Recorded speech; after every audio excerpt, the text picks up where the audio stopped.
Bonjour messieurs et dames, bienvenue dans ce magazine La Classe que présente Señora Félix Tchabou. Aujourd'hui, samedi, c'est votre magazine qui passe à 10h30. Désormais, vous suivrez ce magazine à 10h30 chaque samedi et le lundi en rediffusion. Vous connaissez avec une nouvelle méthode, une manière de présenter nouvellement. Voilà, avec vous, nous allons d'abord commencer avec notre place au facilitateur. C'est cette place-là qui nous permet de savoir qu'est-ce que l'enseignant a préparé pour vous aujourd'hui et on se retrouve juste après cette partie.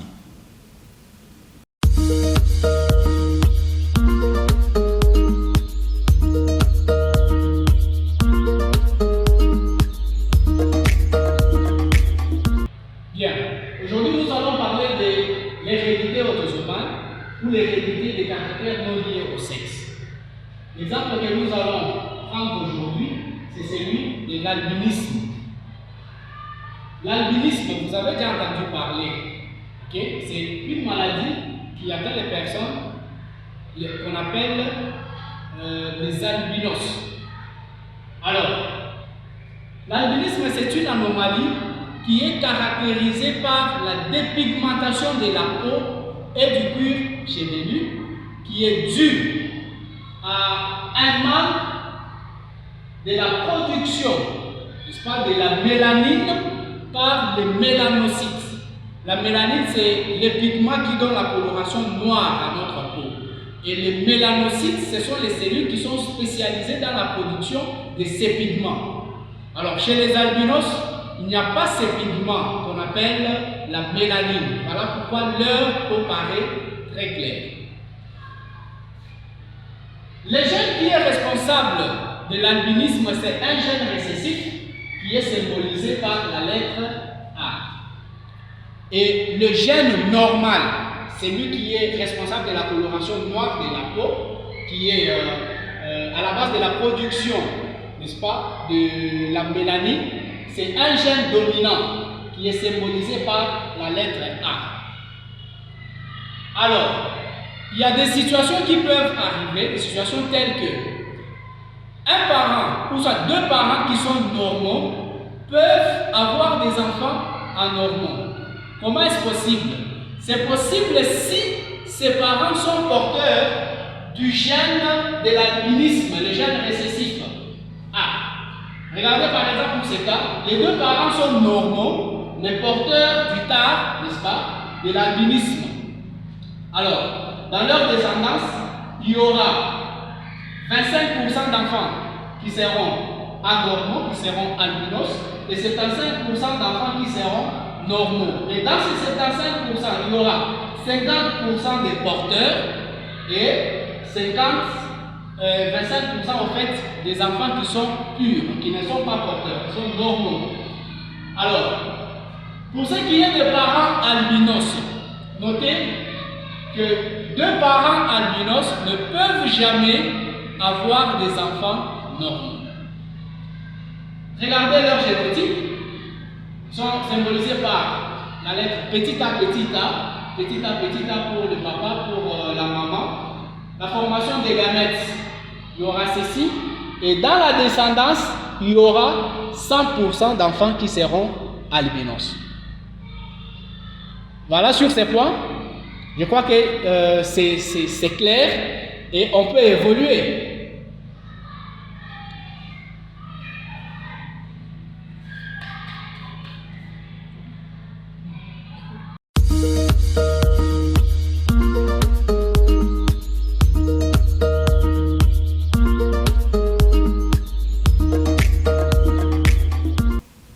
Merci à monsieur le professeur Jado Yamba qui nous a parlé de l'albinisme et c'est une bonne chose parce que nous venons d'apprendre aussi quelque chose sur l'albinisme. Voilà, nous sommes déjà dans notre partie sujet du jour et nous allons nous retrouver juste après cette transition.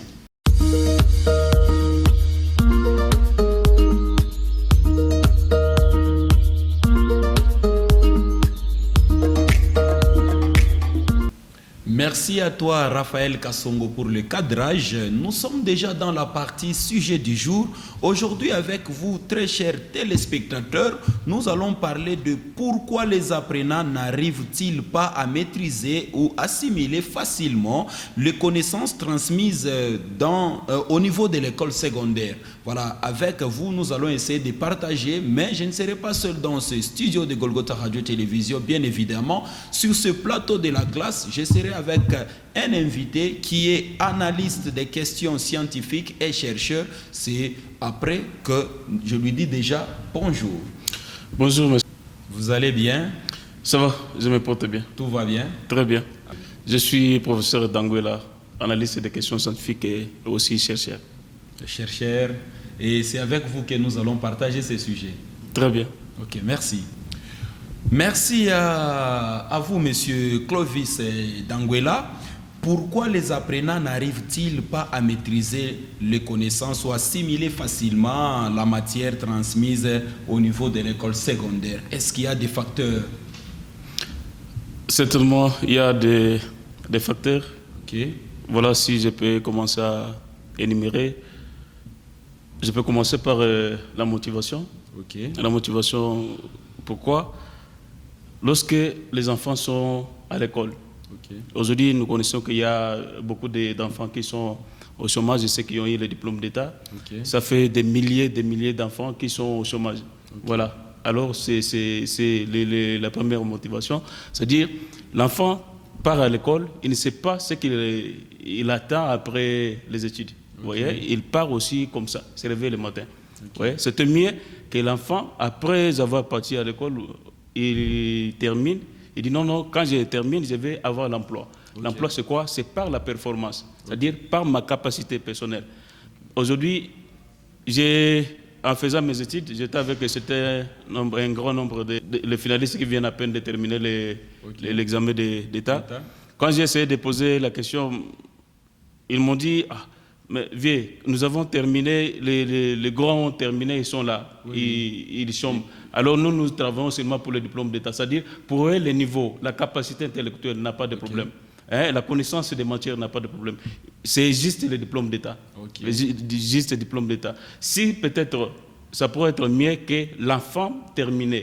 Et pour terminer, vous passez au test. C'est-à-dire pour avoir le travail, vous passez au test. Le test d'embauche, et c'est là, par vos propres capacités, vous prouvez facilement que non, ça, c'est moi-même. Les enfants qui me disent non, actuellement, c'est mieux quand vous travaillez et quand vous terminez les études, si vous n'avez pas quelqu'un qui vous pistonne quelque part, vous n'avez pas la facilité de vous trouver un emploi. C'est-à-dire, dès le départ, en allant à l'école, les enfants sont déjà démotivés. C'est-à-dire, on part là-bas pour avoir le diplôme d'État, on ne sait pas. Parce que si on partait pour avoir les matières, ou bien pour maîtriser les connaissances, ça ne fait rien sur le terrain. Et si vous n'avez pas quelqu'un qui vous pistonne quelque part, ça ne fait rien. Alors, de ce que vous avez dit en introduisant, vous avez parlé de la motivation au niveau des apprenants. Mais qui doit motiver en soi ces apprenants? Celui qui doit motiver les apprenants, c'est l'État. C'est l'État. Voilà, l'État. C'est pas d'abord le parent parce que... Les parents aussi, peut-être c'est un des facteurs que je pourrais énumérer. Parce que l'enfant est né d'abord dans une famille où il y a le parent, et ce sont les parents d'abord qui amènent les enfants à l'école. J'ai commencé par dire la motivation, c'est un des facteurs, et prochainement peut-être ça pourrait être les parents. Les parents aujourd'hui sont devenus les parents des missionnaires. Des missionnaires dans quel sens? Les parents et l'élève, le rendez-vous, c'est juste à la fin du mois. Ou bien au début du mois, au début de la rentrée scolaire. Les enfants qui partent chez les parents, non papa, la rentrée c'est pour demain, nous avons besoin des effets de la rentrée, on achète les sacs, on achète les cahiers, on achète... Est-ce que payer les cahiers, donc les fournitures scolaires, payer ça, est-ce que ça fait partie de la motivation? Si on donnait à l'enfant les tout au début de l'année, l'enfant rentre, comme la rentrée, l'enfant est là dès le premier jour avec tout ce qui est comme document. Est-ce que ça peut causer aussi problème sur le plan ou bien facteur de ne pas comprendre, de ne pas assimiler très bien la matière? La motivation que je suis en train de dire ici, ce n'est pas la motivation par rapport aux effets, aux fournitures scolaires. La motivation, c'est ce que l'enfant attend après avoir terminé ses études. Ah, c'est Vous voyez, là c'est ça la motivation. C'est là qu'est venue ma question de savoir qui doit nécessairement... Qui doit motiver l'enfant, c'est l'État. C'est l'État qui organise les marchés d'emploi. C'est l'État qui engage. Il y a aussi les privés. Les privés, c'est responsable. Aujourd'hui, les gens qui ont des entreprises, les gens qui ont des établissements, ceux qui engagent, qui ont des marchés, qui ont des petites activités. À ce niveau-là, quand vous me parlez de l'État, oui, nous pensons que c'est l'enfant qui est déjà au niveau des universités, parce que l'enfant est dans une université là-bas. Et on peut prendre aussi l'enfant qui est dans une institution supérieure. Celui-là peut être motivé par l'État. Prenons l'exemple de l'enfant de l'école primaire. Qu'est-ce qu'il connaît de l'État? Il ne connaît rien de l'État. Parce que le sujet, vous l'avez situé dans le cadre peut-être au niveau secondaire. C'est pourquoi je dis, là, l'enfant connaît déjà quelque chose. Oui. On est diplômé d'État, on peut terminer quand on est diplômé d'État, on peut devenir maîtresse. Okay. On peut peut-être travailler quelque part comme caissier, comme il y a beaucoup d'activités à ce niveau-là qui peuvent être admises aux enfants ou aux finalistes, aux diplômés qui sont à ce niveau-là. Vous voyez, ça c'est une motivation. Mais quand vous terminez, pour avoir l'emploi, il faut avoir quelqu'un ou un parapluie qui va vous permettre peut-être d'entrer quelque part. Vous voyez, ça démotive l'enfant. L'enfant part à l'école, il ne s'entend pas à utiliser ses propres capacités, mais il dit qu'après, même si j'étudie et que je deviens excellent, ça ne vaut rien. Ceux qui ont étudié, ceux qui ont maîtrisé les matières, sont en train de chômer à la maison. Moi, je pars pour avoir le diplôme d'État. Si j'ai quelqu'un dans la vie qui peut m'aider peut-être à me brancher quelque part, cela suffit. Alors ça démotive l'enfant. Deuxièmement, je suis en train de partir avec vous. Est-ce que la langue aussi pose problème chez les enfants? Parce que nous sommes en train de parler de la compréhension dans une salle de classe. Un enfant qui commence ses études du début de l'année jusqu'à la fin, mais l'enfant n'arrive pas à maîtriser les leçons. Là, ce n'est pas le parent qui amène l'enfant à ne pas maîtriser. Si on partait dans le facteur, là, on pourra dire parce que l'enfant est venu depuis la maison traumatisé, tout ça, ce sont parmi aussi des facteurs. Là, on pourra dire ça. Mais dans une situation d'une classe, est-ce que la langue aussi pose problème? Les facteurs, parce que j'ai commencé par la motivation. Comme vous avez déjà entamé la question suivante, je peux dire ça. La langue pose des problèmes pour la compréhension ou l'assimilation des matières au niveau secondaire. Je peux peut-être dire oui et à la fin non. Pourquoi? Parce que nous ne sommes pas français. Commencez par non. Par non? Oui, nous ne sommes pas français. C'est-à-dire nous ne sommes pas nés français. La langue française, nous l'apprenons dès que nous naissons. Vous voyez? Et ensemble avec toutes les autres langues, comme Swahili, comme Chiluba, comme Lingala et comme les autres dialectes que nous utilisons. C'est à l'école que nous apprenons à parler français pour la plupart d'enfants. À l'exception de ceux qui apprennent déjà français, à parler français dès chez eux à la maison en étant encore petits. Mais quand nous partons là-bas, c'est comme la mathématique, c'est comme l'anglais, comme nous apprenons toutes les langues là. Vous voyez, toutes les matières ou tous les cours là, ensemble. Et au moment où on évolue, tout évolue. La connaissance en français, la connaissance en mathématiques, la connaissance en anglais, la connaissance en pédagogie et consorts. Tout ça, ça évolue. C'est-à-dire, je ne vois pas que la langue peut causer beaucoup de freinage ou à l'assimilation des matières pour les enfants. Voilà, les leçons se donnent en français. En 90, 85% ou 90%, on peut dire que les cours se donnent en français. Parce que l'anglais n'a pas beaucoup d'heures comme le français dans une situation de l'école. Je prends comme la 7e et la 8e. Vous voyez que c'est un cours de français qui vous prend 8 heures. C'est un cours de français qui vous prend 5 heures. Mais on a tout le temps d'apprendre à l'enfant comment parler français, comment comprendre français. Mais ce qui cause peut-être, ce qui cause cette difficulté-là de ne pas peut-être maîtriser, vous avez dit, vous ne pensez pas, vous n'osez pas croire que ce n'est pas la langue. Okay. Parce que nous avons parlé ici des facteurs, non? L'enfant, c'est l'enfant tel que nous l'appelons. L'enfant s'attend, on l'amène quelque part, vous voyez? Lorsque nous avons dit que les parents ont démissionné leurs responsabilités, cela veut dire quoi? Quand vous prenez les enfants viennent à l'école. Vous voyez? Les parents ont acheté les effets scolaires, les cahiers, les autres, les sacs, ils ont donné aux enfants. Et les rendez-vous, c'est à la fin du mois. À la fin du mois, papa, on m'a chassé, on m'a renvoyé de l'école, j'ai besoin de l'argent. Papa donne l'argent à l'enfant part. Et jusqu'à quand l'enfant vient à la maison, les parents ne sont pas à mesure de contrôler ce que les enfants ont étudié à l'école. C'est-à-dire, il vient avec les sacs, il les dépose et tous les cahiers comme ça. Vous voyez? Et demain, il les prend encore jusqu'à la fin du mois. Et ça fait comme ça. Et les parents ne contrôlent pas. Cela fait aussi des impacts néfastes sur l'évolution de l'enfant ou l'assimilation des matières. Aujourd'hui, la télévision a pris la vie de tous les enfants. Okay. Et les parents et les enfants sont éduqués par la télévision. Vous venez, les enfants viennent à la maison au lieu de reprendre les cours, les matières qui sont déjà vues, les leçons qui sont vues, mais ils passent tout le temps à la télé. Vous voyez, ça freine. Comment on doit assimiler les matières au moment où les nouvelles leçons, au moment où celles qui ont été diffusées ou bien enseignées hier, on n'a pas pris le temps de les comprendre. Tout ça contribue ou bien ça défavorise l'évolution ou l'assimilation des matières. Voilà, ça ce sont des facteurs que nous sommes en train d'essayer de voir. Et retournons aussi, quelles sont les réalités constatées sur terrain pouvant causer ces problèmes? Dans une situation de l'école, là on ne touche pas la maison, on ne touche pas les milliers où vit l'enfant, on touche seulement l'école.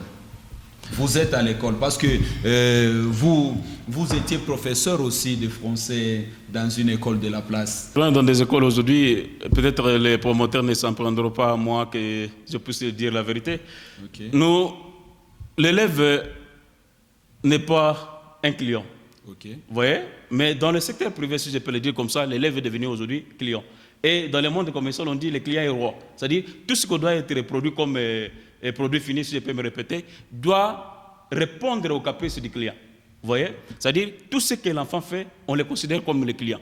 Et aujourd'hui, quand vous prenez dans le secteur privé, comme les écoles, les promoteurs veulent souvent gagner en défaveur des enseignants, vous prenez un seul enseignant qui dispense au moins 10 cours. Okay. Il a terminé en français, latin, il donne la mathématique. Il a terminé en français, latin, mais c'est lui-même qui donne la psychologie, la philosophie et les autres. C'est ce que les autres disent. Et la mathématique. Des généralistes. Vous formez les généralistes. La pédagogie, c'est pas ça. Oui. C'est-à-dire que chacun doit garder son domaine. Voilà. Chacun doit être précis, doit rester dans son domaine précis. Vous attendre dire, c'est comme qui dirait, vous dites... dans une école, il y a des problèmes. Et ces problèmes sont dus peut-être au recrutement des enseignants. Vous trouvez un enseignant qui a fait le droit. Il a fait le droit, mais il donne la comptabilité. Il a fait le droit, il donne la comptabilité. Très chers messieurs et dames, très chers fidèles téléspectateurs de ce magazine La Classe, le sujet... c'est pourquoi les apprenants n'arrivent-ils pas à maîtriser ou assimiler facilement les connaissances transmises par les enseignants au niveau secondaire. Alors, sur ce plateau, vous comprenez que c'est ça même qui constitue notre débat du jour. Voilà, on poursuit avec vous, monsieur Danguela. Vous avez dit un enseignant qui a 10 cours, lui seul. Lui seul. Il n'est pas du domaine. Il n'est pas du domaine. Quand même, il dispense quelques cours là. Quelques cours. Le français. Le français. Alors, et il a fait la mathématique, il devient professeur de français. Okay. Et qu'entendez-vous pour les enfants? Les enfants doivent avoir quoi à la fin? Même si vous dites non, on l'a formé, il a passé par des formations avec les inspecteurs. Oui. Est-ce qu'il est formé pour enseigner la mathématique? Non, c'est un francophone. Il doit rester dans son domaine. Alors, que dire de cet enseignant qui n'a pas fait le français? Ça va, qui n'a pas été formé dans ces domaines-là pour être professeur ou bien facilitateur de ce cours de français. Et une fois cet enseignant-là qui a fait autre chose, je prends l'exemple de quelqu'un qui a fait le latin philo au niveau secondaire, il arrive au niveau de l'université, il fait peut-être la médecine. Comme il a appris le français et le latin comme cours d'option là, il arrive maintenant à ce niveau-là. Il dispense ses cours, mais il vous parle bien, il vous écrit bien, et donc le tout ça va. C'est aussi un problème. Est-ce que mais il n'était pas formé. Il n'était pas formé. Il a fait le latin philo au niveau des humanités, mais en arrivant à l'université, il est parti faire la médecine. Il revient à l'école, au lieu d'enseigner peut-être les cours qui cadrent avec la médecine, mais il enseigne français parce qu'il a fait. C'est ça même. Mais son niveau, il a quel niveau? Bon, il peut être, je ne sais pas moi, prenez quelqu'un qui est même licencié. Oui, il a fait la médecine. Il a fait autre chose que le français au niveau. Mais ce n'est pas un francophone. Mais il n'est pas francophone. Oui, il n'est pas francophone. Il n'a pas le droit de dispenser les cours de français. Il bien, mais à l'école là-bas, quand on le prend par la formation, telle que vous venez de dire, formation avec les inspecteurs, tout ça. Il connaît quelque chose de transmission là-bas peut-être. Est-ce que la formation que les inspecteurs donnent aussi, je peux le dire, c'est peut-être orientation, oui, orientation, ça peut être dans l'établissement de la fiche comme Sésame, et comment tenir les documents pédagogiques. Est-ce que ça recadre avec toutes les didactiques ou tous les cours qui concourent à la dispensation des cours de français? Non, que les autres ont appris à l'université? Non. Vous voyez, c'est ça a causé un peu de problèmes. Et aujourd'hui, les enseignants, c'est une machine, hein, la machine qui fait quitter l'enfant qui vient. Il n'a rien dans la tête. Et c'est l'enseignant qui doit tout faire produire à ce que l'enfant qui n'a rien puisse avoir quelque chose. Et comment on les traite à l'école? Aujourd'hui, quand vous partez dans les secteurs privés, les enseignants sont presque, je ne sais pas le mot que je peux utiliser, maltraités par les autres. Quand vous voyez, il y a des mois de... Il y a aussi, dans ce que vous êtes en train de dire, je me souviens, j'étais encore sous ce plateau même de la classe avec un chef d'établissement. Qu'est-ce qu'il dit?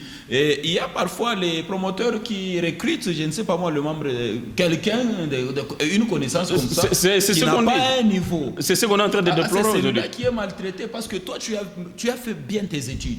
Tu as étudié, tu ne peux pas accepter d'être maltraité. Nous sommes dans le monde où les chômages et bas sont pleins. Oui. Alors, lorsque notre grand frère a construit une école, il est promoteur d'une école, il voit qu'autour de lui, toute la famille est en chômage. Vous voyez, il y a l'autre qui vient ici, je suis licencié en français, il a fait l'ISP. L'autre dit, non, je suis licencié en mathématiques et informatique. Il a fait l'ISP. On ne les engage pas, on prend seulement ceux qui sont de la famille parce qu'ils sont en chômage et ils viennent travailler. Qui va en pâtir? C'est l'enfant. C'est l'enfant. Parce que ceux qui sont engagés, à la place de ceux qui devraient être engagés, et qui travaillent aujourd'hui, qui ne sont pas habilités de travailler, alors ils vont produire quoi? C'est l'enfant? Rien. Ceux qui sont en mesure d'enseigner sont là. Ça c'est parce qu'ils ne sont pas de notre famille. Le promoteur prend toute sa famille et la famille se trouve à l'école. Les autres qui ne sont pas appelés à enseigner la mathématique enseignent. Je prends cet élément ici. Vous avez dit, on choisit quelqu'un qui est licencié en français. On choisit. Le problème, c'est la compétence de l'enseignant. Parce que si l'enfant aujourd'hui n'arrive pas à faire quoi? N'arrive pas à bien assimiler la matière. C'est parce que lui-même d'abord enseignant n'a pas la maîtrise de ce qu'il est en train de faire. C'est ça ce qu'on est en train de dire. Oui. L'enseignant doit avoir la maîtrise. Comment? C'est parce qu'il a appris et qu'il doit avoir la maîtrise. Mais l'enseignant qui n'a pas appris ce qu'il est en train de faire, est-ce qu'il doit avoir la maîtrise? Il n'aura pas la maîtrise. Moi, je n'ai pas appris à enseigner la mathématique. Est-ce que j'aurai la maîtrise en mathématiques? Jamais. C'est-à-dire, quand vous engagez quelqu'un qui vient du dehors, qui n'est pas appelé à faire ce qu'il est en train de faire, et on ne s'entend pas à une grande production. C'est ce qui est là. Le grand problème, parce que même les questions que je suis en train de poser, ce sont des questions qui font partie des facteurs qui font que l'enfant n'arrive pas les recrutements au sein de l'école. Qui fait quoi? Est-ce que c'est tout le monde qui enseigne? Est-ce que ceux qui enseignent là, c'est ceux qui sont appelés à enseigner? Alors chez l'enfant, vous avez seulement parlé que c'est seulement l'enfant qui suit la télévision à tout moment. Il ne prend pas le temps de revoir la matière. C'est ça le problème chez l'enfant. Qu'est-ce qui se passe aussi chez l'enfant? Parce que du côté de l'enseignant, on a trop parlé. On a dit, bon, l'enseignant qui n'a pas fait, qui n'est pas du domaine, il ne peut pas, c'est celui-là qui détruit. Mais chez l'enfant lui-même. L'enfant, c'est l'enfant tel que nous l'appelons. L'enfant ne sait pas là où il va. Vous voyez? C'est nous, les parents, nous, la société, qui connaissons déjà là où l'enfant part. Nous l'amenons, nous les recadrons. Quand vous restez avec votre enfant à la maison, et les jeux c'est mieux, hein, les enfants aiment beaucoup jouer. Les jeux c'est mieux. L'enfant reste à la télé chaque fois. C'est comme la prière, hein. À la maison, vous êtes avec votre femme à la maison, si je peux le dire comme ça, et vos enfants.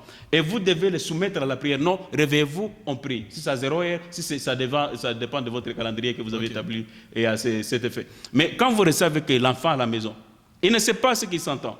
Il ne sait pas ce qu'il attend dans les jours prochains. C'est vous qui devez. C'est comme quand vous l'avez appris à aller à l'école. Pars à l'école. C'est chaque matin, vous vous les réveillez. Pars à l'école, pars à l'école, pars à l'école. Pourquoi tu as fait tout ça? Mais quand vous ne voulez pas surveiller ce qu'il vient de faire, ce qu'il étudie, quand il revient à la maison, vous le laissez comme ça. L'enfant va s'habituer comme ça. Il va commencer à faire cette habitude, voilà, cette répétition est une autre habitude. L'enfant va revoir comment pendant que son enseignant ne sait pas transmettre la matière. Son enseignant n'a pas appris à l'enfant comment faire la lecture à la maison. Voilà ce qu'on a... Son enseignant n'a pas fait maîtriser la langue à l'élève. C'est ce qu'on est en train de déplorer. Oui. Ça, nous faisons peut-être appel à ceux qui recrutent, les personnels qui enseignent. On peut recruter les jours de recrutement, on recrute des bons enseignants, mais sur le terrain, le problème c'est sur le terrain. Quelqu'un peut arriver au test, il vous fait 90, mais sur le terrain, il ne fait rien. Mais un bon enseignant est admiré sur le terrain, pas au test. Un bon enseignant, c'est celui qui enseigne mieux. C'est ce que vous êtes on enseigne mieux, on n'enseigne pas mieux au test. Au test, là, c'est juste une présentation d'appréciation par les autorités ou les chefs qui nous voient pour que nous puissions être. Mais l'enfant, si on peut l'appeler bon enseignant parce qu'il produit des bons fruits. Voilà, c'est ça ce qu'il fait. Quand vous le prenez, il a fait peut-être 90 au test, et sur le terrain, les enfants sont les premiers inspecteurs, hein, vous le savez. Ce sont eux qui admirent l'enseignant. Ce sont eux qui savent que l'enseignant c'est mieux ou pas. Vous devez peut-être circuler à chaque fois, mais comme vous avez engagé votre famille, vous avez engagé votre grand frère, votre petit frère, votre neveu et votre nièce, est-ce que vous aurez le temps de contrôler? Non, même si vous contrôlez, vous allez faire quoi? Vous avez le temps. D'ailleurs, il y a quelqu'un là qui me dit, bon, c'est mieux que l'État congolais puisse commencer à donner le droit d'ouverture des écoles aux gens qui ont fait la pédagogie. C'est pour éliminer tout ça, et ramener aussi les niveaux des élèves. Parce que vous voyez d'abord, dans le facteur que vous avez évoqué d'ici là, vous avez parlé de la motivation, et dans la motivation on a recadré, on a retrouvé aussi les problèmes des enseignants, et l'élève lui-même cause problème. Et c'est ce que nous sommes en train de chercher. À quel niveau l'enseignant a un problème devant l'enfant, et c'est à quel niveau l'enfant aussi a un problème chez l'enseignant. Donc, dans la partie... À quel niveau l'enseignant a un problème devant l'enfant? C'est lorsque l'enseignant n'est pas à mesure, n'est pas appelé à enseigner, c'est-à-dire qu'il n'a pas été bien formé. Il n'est pas efficace. Voilà, il n'est pas efficace. Vous avez recruté un enseignant qui n'est pas enseignant, qui n'est pas un vrai enseignant. Celui qui ne devrait pas être appelé enseignant. Voilà. Alors, quand vous... Au lieu de prendre un bon enseignant, vous prenez celui qui devrait peut-être un enseignant à étiquette, si je peux le dire comme ça, au lieu de prendre un bon enseignant. C'est-à-dire, la formation d'un enseignant a aussi des retombées sur l'enfant qui est en train d'être enseigné. Vous voyez, si je peux me répéter ainsi. La formation de l'enseignant doit être bien enseigné. Là, nous faisons recours aux recruteurs, je l'ai dit ici. On doit savoir qui recruter. Qui recruter. Même si au test, la personne a fait peut-être 90%, mais le préfet, le directeur des études qui a les services ou bien les activités pédagogiques dans ses attributions, doit commencer à faire le tour des rôles. Chaque fois, assister chaque enseignant qui enseigne, après les tests, peut-être au début de la rentrée, les premiers mois ou deuxième mois, pour affirmer si l'enseignant qui est recruté, c'est un bon. Vous voyez, c'est aussi une façon de pallier à cette difficulté. Alors, chez l'enfant, qu'est-ce que l'enfant doit faire? L'enfant n'est pas un client. Lorsque nous mettons l'enfant comme un client à l'école, ça cause aussi des problèmes. Aujourd'hui, les enfants font tout à l'école. Ouais? Quand vous prenez l'enfant qui part avec un soulier qui pèse au moins 15 kilos à pied, un soulier 15 kilos, un pantalon peut-être, je dirais, c'est la deuxième peau du corps. Et une chemise qui peut être portée par deux personnes, l'enfant porte celle. Ça, c'était même les sujets de la fois passée. Voilà, c'est-à-dire l'enfant est considéré comme client. Oui. Quand l'enfant qui a payé tout argent, toute la somme qui est demandée, vous le laissez comme ça. Et il y a un principe aujourd'hui dans le secteur privé qui dit vaut mieux un élève qu'un enseignant. C'est-à-dire lorsque l'enfant commet une faute, un forfait à l'école, ou bien dans la salle de classe, lorsque les professeurs les chassent, et vous partez à la direction, le promoteur ou le préfet qui vous dit, prof, mais à la fin du mois, vous allez demander l'argent, et celui qu'on veut chasser ici, c'est celui qui nous vient avec l'argent. C'est-à-dire l'enfant, l'élève prime que l'enseignant. Alors ça aussi, ça fait partie maintenant ça fait partie de la liberté qu'on donne à l'enfant. L'enfant devient maître. Quand l'enfant devient maître, là, l'enseignant... C'est fini. Voilà, comment il doit être éduqué? L'enfant, on ne doit rien faire chez lui. Dans la salle, il peut tout faire, il peut déranger, il peut circuler, il peut crier. Est-ce que la conscience professionnelle n'interpelle pas? Parce que vous êtes chercheur. La conscience professionnelle personnel, peut-être vous venez de le dire ici, Ok. que peut-être l'État devrait octroyer les droits d'ouverture des écoles à ceux qui ont fait la pédagogie. Peut-être c'est ça. Parfois, Ça, parce que celui qui a fait la pédagogie a au moins, je dirais peut-être cette réticence-là de laisser les enfants la liberté, quel que soit, ce sont eux qui viennent avec l'argent, ils sont comme nos fournisseurs, c'est ceux qui nous donnent tout, mais l'enfant doit être pédagogiquement encadré. Quand il est comme un client, on le chasse, on perd l'argent, peut-être on paye 30 000 le mois, mais quand on a chassé un enfant, c'est-à-dire on a perdu 30 000 par mois. Alors, il faut au moins que les enfants viennent, quelles que soient leurs conditions de vie. L'enfant qui vous dit non, prof, mais vous me chassez, moi j'ai tout payé. Vous voyez? Mais vous me mettez dehors, je dois être dans la salle, j'ai tout payé, est-ce que j'ai la dette? Est-ce que c'est ça? L'enfant doit être ça. Voilà, aujourd'hui, que doit faire en tant qu'enseignant? Un petit conseil et pour remédier à ces problèmes ici d'incompréhension et manque de maîtrise des connaissances. Que doit faire l'enseignant aujourd'hui? Aux enseignants, j'ai fait seulement un seul appel.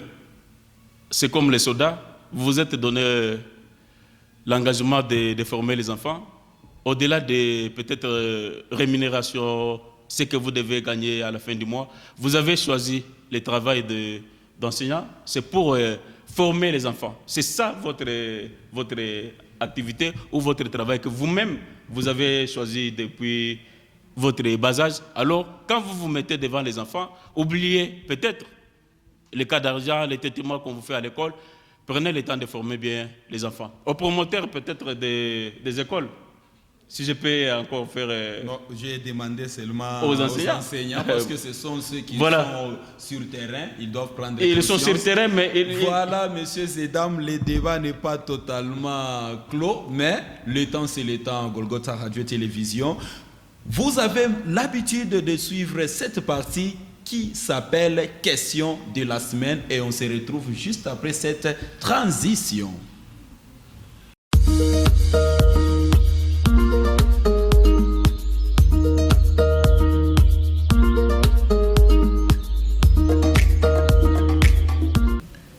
Bienvenue dans cette partie question de la semaine. Je pense la semaine passée, on avait posé deux questions.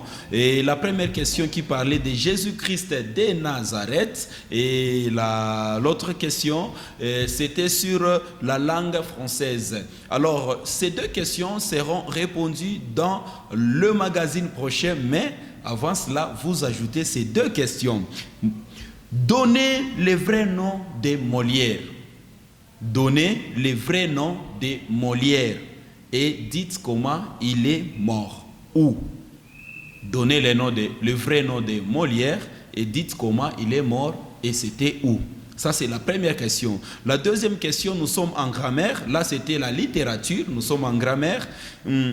Dans cette phrase, notez, dans cette phrase, tout le monde est là. Tout le monde est là.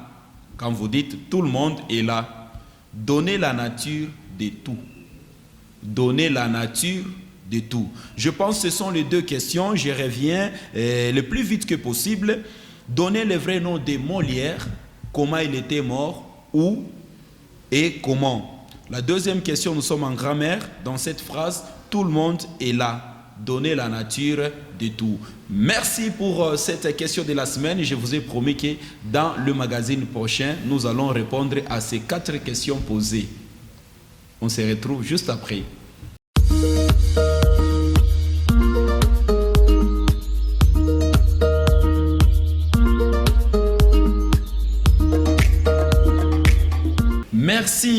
Merci la réalisation et nous poursuivons avec ces magazines. Merci à Monsieur Danguela avec qui nous avons discuté, partagé sur le grand sujet du jour qui était pourquoi les apprenants n'arrivent-ils pas à maîtriser ou à assimiler facilement les connaissances transmises au niveau de l'école secondaire. Merci Monsieur Danguela. C'est à moi de vous dire grandement merci. Alors, si vous voulez bien passer dans ce magazine, vous avez le numéro affiché au bas de vos petits écrans. Vous nous appelez, vous prenez rendez-vous toute la semaine, mais avant mercredi, pour que vous soyez fixés pour le samedi. Merci à vous, merci à Raphaël qui était du côté de cadrage, qui nous réalise aussi en ce moment. Merci à toute la grande équipe Golgotha Radio Télévision pour la production de ce magazine. Moi, Señora Félix Tchabou, Monsieur la classe, je vous dis bye et à la prochaine.